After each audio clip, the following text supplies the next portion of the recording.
من ساعات قليلة أو ربما يعني يوم أو يومين تم ضبط شحنة كبتاجون لجنسية إحدى الدول بتمنها كام بقى 4 مليار جنيه.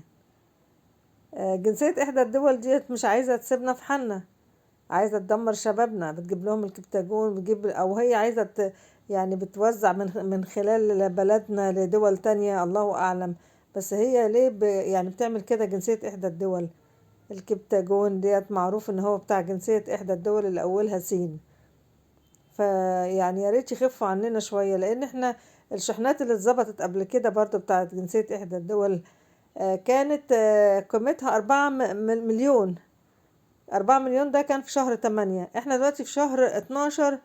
الكمية دي جاية تمنها 4 مليار.